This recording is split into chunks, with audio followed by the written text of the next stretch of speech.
नमस्कार, स्वागत है आपका हमारे YouTube चैनल में। कुछ दिनों पहले हमने अपने चैनल पर सदाबहार मैंगो प्लांट इसकी जो ग्राफ्टिंग करी थी उसका वीडियो भी हमने शेयर किया हुआ था। तो आप देख सकते हैं कि यहाँ पर ये जो हमने ग्राफ्टिंग करी थी वो अच्छे से इसने ग्रो करना स्टार्ट कर दिया है।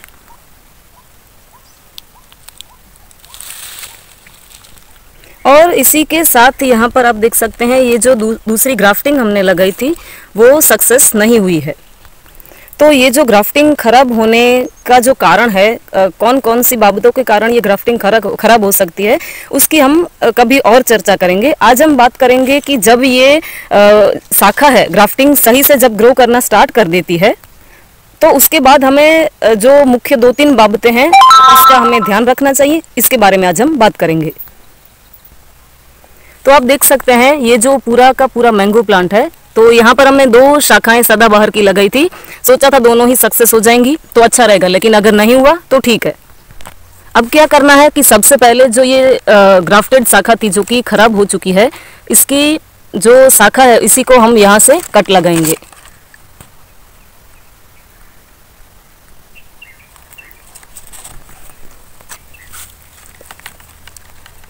तो जो दूसरी खराब हुई थी ग्राफ्टिंग वाली शाखा वो निकालने के बाद आप देख सकते हैं यहाँ पर दूसरी भी एक जो आड़ी शाखा है वो पड़ी हुई है, तो इसको भी हम कट कर देंगे।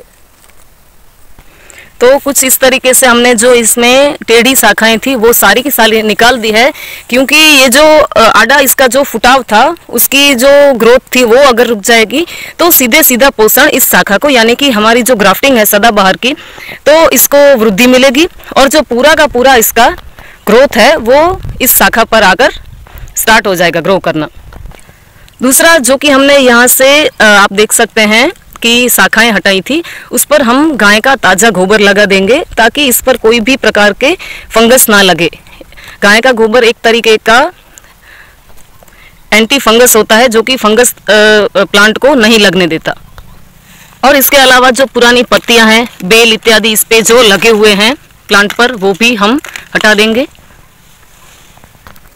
और इस प्लांट के जो प्रकांड का हिस्सा है वहाँ पर आप देख सकते हैं थोड़ा घास कूड़ा है, तो इसकी अच्छे से सफाई करने के बाद या फिर मल्चिंग करने के बाद हम इसको एक त्वरित एनर्जी बूस्टर जिसे कहा जा सकता है वो हम इसे देंगे। तो सबसे पहले आप देख सकते हैं सफाई अच्छे से हो जाने के बाद हमने जो इसमें से घास निकाली थी वो हमें हटानी नहीं है, बल्कि इसी से हम हरी खाद जमीन के लिए तैयार कर सकते हैं। तो सबसे पहले जो घास है इसको अच्छे से मिट्टी के साथ हमें मिक्स कर देना है, मिला देना है। और इसके ऊपर हमने जो ताज़ा गोबर है हमारी गाय का लिया हुआ है उसको पानी से अच्छे से मिलाकर तैयार करा था, आप देख सकते हैं। तो इसको आप देख सकते हैं कि हमने जो इसमें से घास निकाली वो भी हटाई नहीं है। और इसको जो प्लांट है इसको अच्छे से हम एक टाइम का एक ही गोबर है जिसको हमने लगभग 3-4 लीटर पानी में मिलाया था और अच्छे से हमने प्लांट को दे दिया है, क्योंकि ये एक तरह का त्वरित एनर्जी बूस्टर होता है जो कि सीधे सीधा आपके प्लांट की जड़ों में जाकर इसको ग्रो करने में मदद करेगा। और अगर आप ऑर्गेनिक खेती या फिर ऑर्गेनिक गार्डनिंग करते हैं तब तो आप ये जो गोबर या फिर हरी खाद है इन सभी के फायदों से आप ज़रूर वाकिफ़ होंगे ही होंगे। तो क्योंकि ग्राफ्टिंग भी सक्सेसफुल हो चुकी थी तो हल्की सी जो मल्चिंग है यहाँ पर या फिर निराई जो सफाई थी वो हमने कर दी है। इसके बाद त्वरित एनर्जी बूस्टर के तौर पर हमने ये ताज़ा जो गोबर की खाद थी वो भी अच्छे से दे दिए। और कई बार कमेंट आते हैं कि ताज़ा गोबर से खराब हो जाएगा, प्लांट जल जाएगा। जी नहीं, आपको कोई भी प्लांट है इसको किस मात्रा में जो ऑर्गेनिक खाद है वो देना है वो आप अच्छे से जानते हैं। तो आप कभी भी कोई जो फर्टिलाइज़र है उनकी तरफ आप जाएंगे ही नहीं।